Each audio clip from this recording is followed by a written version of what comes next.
Hello students, तो कल तक हम आपने इसका पार्ट 1 लेक्चर देखा होगा। आज हम उसी चैप्टर का पार्ट 2 स्टार्ट करने वाले हैं। तो अब तक हमने इतना पढ़ा कि कैसे बिग बैंग थ्योरी काम किया, क्या है उसमें, और भी बहुत चीज़ें हमने देखी, प्लैनेट्स को। ठीक है, अब हम सिर्फ अर्थ के बारे में देखने वाले हैं यहाँ पे। तो अर्थ क्या है? अर्थ के पास एक ब्लू स्काई है और बहुत सारे ओशंस हैं, बहुत बड़ा ओशन। ठीक है, ओशन मतलब समुद्र होता है। और हमारे पास बहुत सारे ग्रीन फॉरेस्ट है, ग्रीन जंगल है, हरी भरी जंगल है, जो कि बहुत सारे जीव जंतुओं का घर है, बहुत सारे ऑर्गेनिज्म का। It's a home of many organisms. Okay, तो हमारे पास एक अच्छा एटमॉस्फेयर है। किसी और प्लेनेट पे ऐसा एटमॉस्फेयर नहीं है। ठीक है, तो the atmosphere also helps to regulate the ambient temperature which is suitable for supporting life. तो हमारे पास ऐसा इन्वायरमेंट है, ऐसा सराउंडिंग है कि कोई भी ऑर्गेनिज़म ईज़िली यहाँ पे सस्टेन कर सकता है अपनी लाइफ। ठीक है, अपनी लाइफ यहाँ पे बिता सकता है, वो यहाँ पे जी सकता है। और किसी प्लेनेट पे ऐसा एटमॉस्फेयर या फिर सराउंडिंग नहीं है। तो अगर हम अर्थ को थोड़ा सा डिग करते हैं, मतलब उसे खोदते हैं, तो हमें गरम उसमें से, मतलब उसमें हमें गर्मी महसूस होती है। और जितना उसे खोदते जाते हैं उतना हमें गर्मी एहसास होने लगती है। तो अगर हम 8 किलोमीटर अंदर तक डिग करें तो इतनी उसमें गर्मी होती है कि एक ह्यूमन बॉडी उसमें रोस्ट हो जाए। ठीक है, मतलब कि उसमें जल जाए। तो अगर हम 32 किलोमीटर और अंदर खोदेंगे तो हमें अर्थ का मेंटल पार्ट मिलेगा। ठीक है, उसका नाम होता है मैंटल।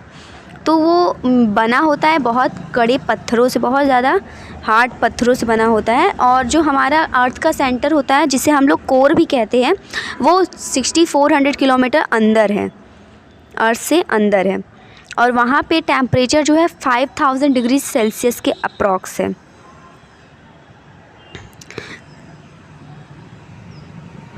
अर्थ के कोर में हमें सिर्फ हॉट लिक्विड मिलेगा। ठीक है, जहाँ जैसे लावा निकलता है सेम वैसे ही। तो जैसा कि हम जानते हैं कि हमारे पास 24 घंटे होते हैं। ठीक है, क्योंकि अर्थ जो है अपने एक्सिस पे घूमता है, अपने ही एक्सिस पे रोटेट करता है, जिससे हमें 24 आवर्स मिलते हैं। और इसी से हमारा दिन और रात भी बनता है। तो प्लैनेट्स का एक्सिस होता क्या है? मतलब किसी भी जैसे अर्थ का एक्सिस है, वैसे बहुत सारे प्लैनेट्स का एक्सिस होता है।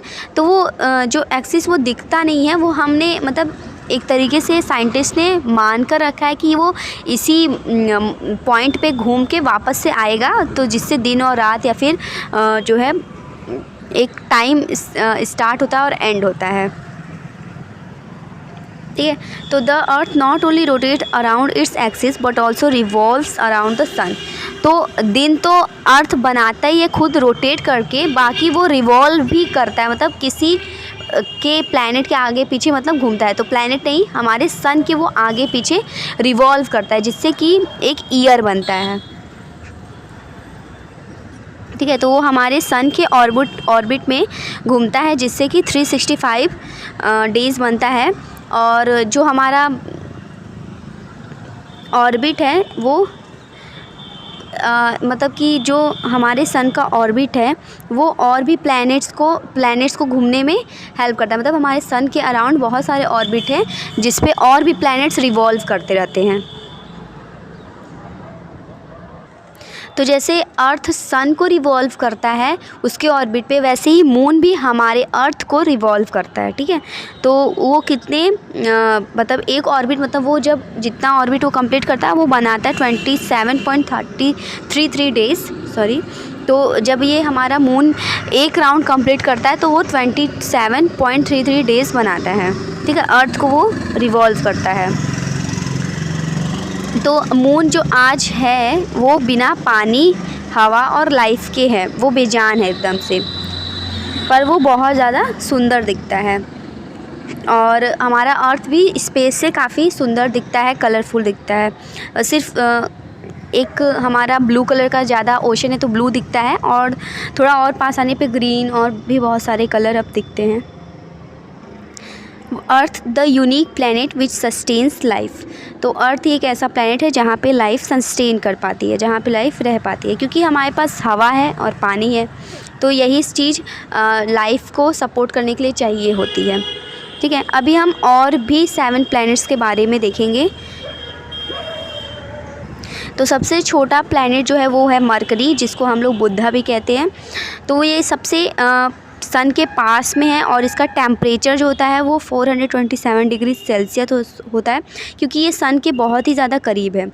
ठीक है, और इसके जो डार्क एरिया है वहाँ पे 270 डिग्री सेल्सियस होता है, और जो सन के पास वाला एरिया है, मतलब जो सन के साइड फेस किया हुआ रहता है, वो ज़्यादा गर्म होता है, और जो सन के मतलब अपोजिट रहता है, जो सन के साइड नहीं रहता उसका फेस मरकरी का, वहाँ पे थोड़ा कम टेम्परेचर रहता है, और इसके पास कोई एटमॉस्फेयर ही नहीं है। अब आता है हमारा वीनस, जिसे हम शुक्र भी कहते हैं। वो हमारे अर्थ के सबसे करीब है, क्योंकि वो सिर्फ 40 माइल्स किलोमीटर दूर है, और ये सबसे ज़्यादा गर्म प्लैनेट है। ठीक है, इसका टेम्परेचर है 480 डिग्री सेल्सियस, और इसके पास एटमॉस्फेयर है जिसमें 96% जो है कार्बन है, कार्बन डाइऑक्साइड, और बहुत सारी पॉइजनस गैस, मतलब जहरीली हवाएं, जैसे सल्फ़र डाइऑक्साइड और कार्बन मोनोऑक्साइड। अब मार्स नेक्स्ट आता है हमारा मार्स, जिसे हम मंगल भी कहते हैं, और ये बहुत ज़्यादा पास है अर्थ के, और इसे हम लोग रेड प्लैनेट भी बोलते हैं, और इसके पास है 95% कार्बन मोनोऑक्साइड, और एक लाल, बहुत लाल जो इसके पास एक डस्ट है, धूल है, जो कि लाल दिखता है। और ये अभी थोड़ा सा ठंडा प्लैनेट है, ज़्यादा गर्म भी नहीं है, और इस पे अभी साइंटिस्ट कंक्लूड कर रहे हैं कि यहाँ लाइफ एग्जिस्ट हो सकती है, क्योंकि ज़्यादा गर्म नहीं है ये, पर अभी तक ऐसा कुछ प्रूफ मिला नहीं है। अभी इस पे जो है डिस्कवरीज़ हो रही हैं, इस पे इन जो है रिसर्च हो रहा है। अब आता है हमारा जुपिटर, जिसे बृहस्पति कहते हैं।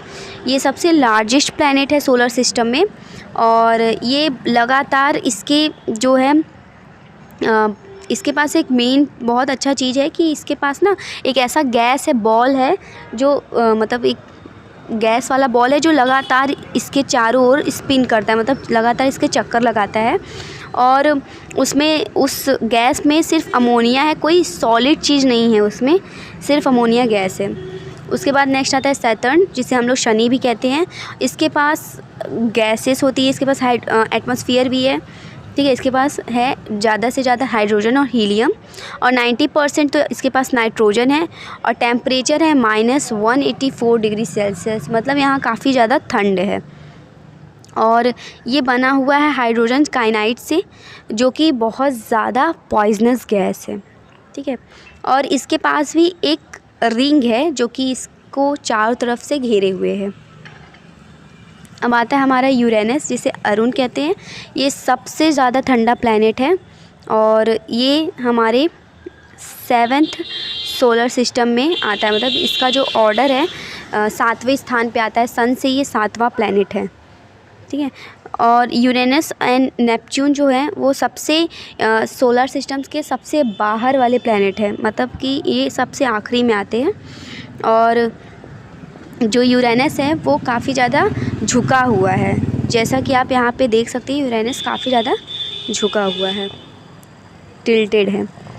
फिर आता है हमारा नेपच्यून, जिसे हम लोग वरुण कहते हैं। ये सबसे मतलब कि अर्थ से ये काफ़ी छोटा है, और काफ़ी ठंडा है, और बहुत ज़्यादा यहाँ पे अंधेरा है। ठीक है, क्योंकि इसमें जो है फ्रोज़न मीथेन है जो इसे कोट किया हुआ है, मतलब इसके चारों तरफ वही है, पूरे सरफेस एरिया पे इसके मीथेन है।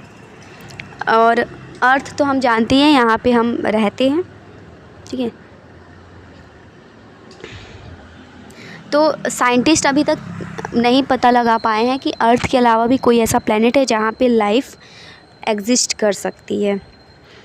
और हमारे पास बहुत सारे स्टार्स हैं यूनिवर्स में, जो कि बहुत सारे प्लैनेट्स के आसपास रिवॉल्व करते हैं, पर अभी तक ये नहीं पता है कि वहाँ पे लाइफ हो सकती है या नहीं। जैसे कि अभी मून पे पता लगाया जा रहा है कि लाइफ हो सकती है या नहीं, वैसे बहुत सारे स्टार्स और भी चीज़ें और भी मून्स है जो कि प्लैनेट्स को रिवॉल्व कर रही हैं, तो उन सब पे पता लगाया जा रहा है, पर ज़रूरी नहीं है कि वहाँ पे लाइफ हो। ठीक है, तो लाइफ हमारे एग्जिस्ट करे जहाँ पे उन चीज़ों के लिए क्या नेसेसरी है, मतलब क्या ज़रूरी है कि हमारा लाइफ उस प्लैनेट पे एग्जिस्ट करे या फिर सस्टेन करे। तो सबसे ज़रूरी होता है पानी का होना, क्योंकि हम ऑर्गेनिज़म पानी के बिना नहीं रह सकते।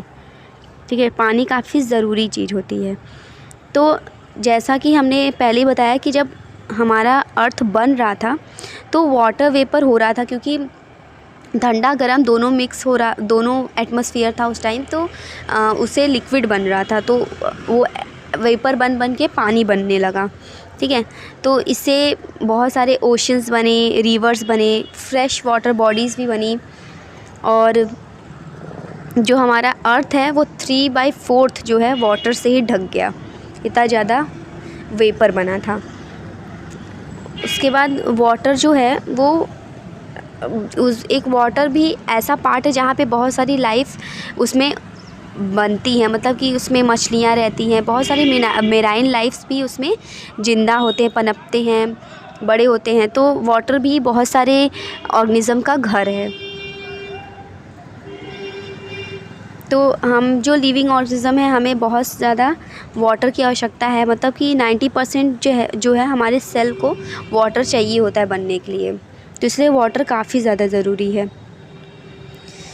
फिर आता है हमारा एटमॉस्फेयर।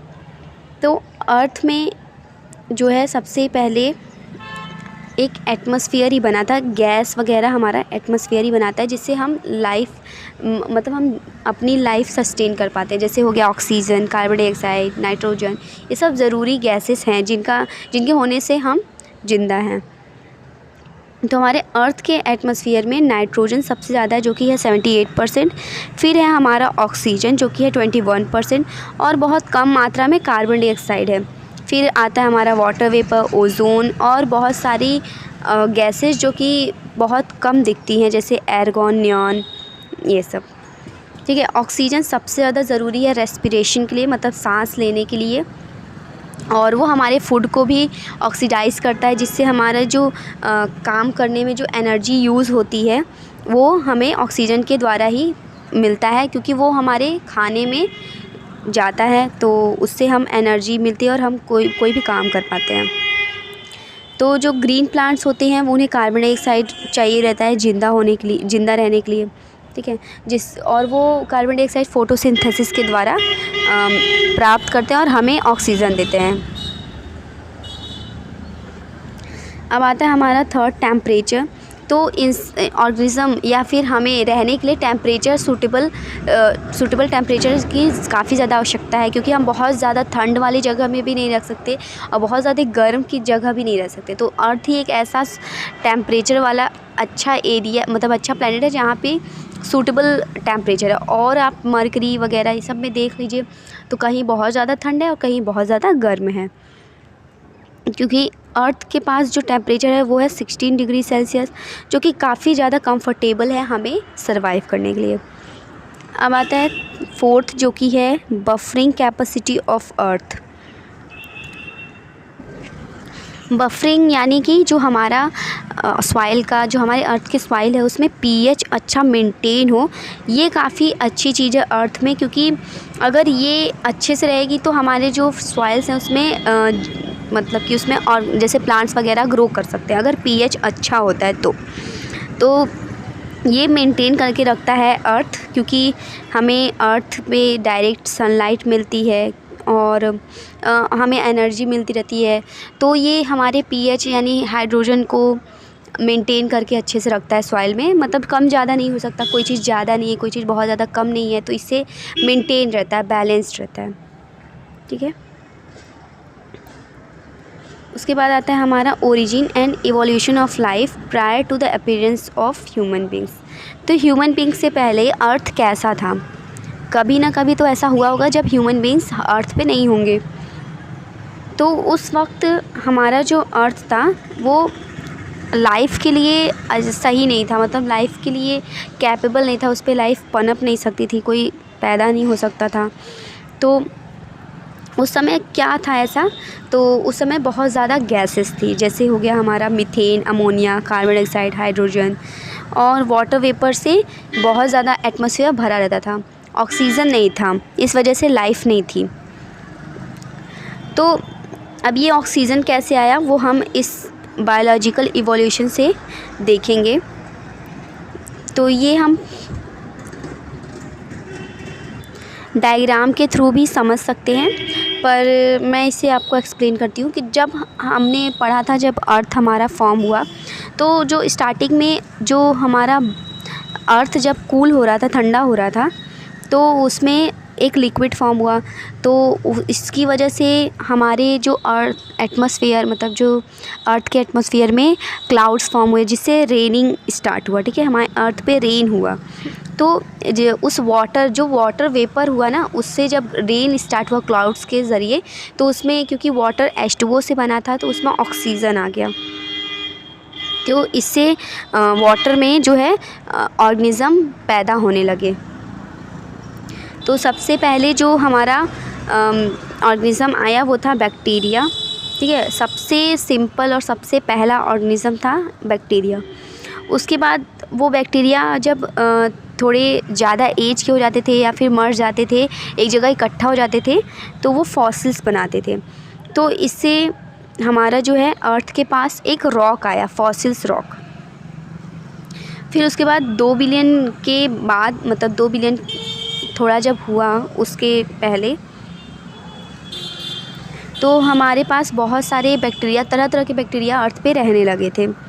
तो जिसमें से एक था ग्रीन कलर का, जिसका नाम था क्लोरोफिल, जो कि आपको पता होगा हमारे ग्रीन लीव्स में पाया जाता है क्लोरोफिल, जो कि कलर ग्रीन बनाता है लीव्स का। तो क्लोरोफिल जो था वो ऐसा बैक्टीरिया था जो कि कार्बन डाइऑक्साइड को यूज़ करता था और वाटर को भी यूज़ करता था। उसके बाद वो ऑक्सीजन को रिलीज़ करता था थ्रू फोटोसिंथेसिस। ठीक है, फोटोसिंथेसिस का प्रोसेस तो आप लोग को पता ही होगा। उसके बाद जिससे कि एटमॉस्फेयर में बहुत ज़्यादा परिवर्तन आने लगा, बहुत ज़्यादा चेंजेस आने लगे, जिस वजह से और भी ऑर्गेनिज़म जो है पैदा होने लगे, सिर्फ क्लोरोफिल की वजह से। ठीक है, तो ये फोटोसिंथेसिस कंटिन्यू रहा और बहुत सारे बैक्टीरिया ऑक्सीजन पाने लगे, जिसकी वजह से उनके अंदर काफ़ी चेंजेस आने लगे। वो काफ़ी अच्छे से वहाँ पे ग्रो कर पाने लगे, वो अपने आप को अंदर से डेवलप कर पा रहे थे।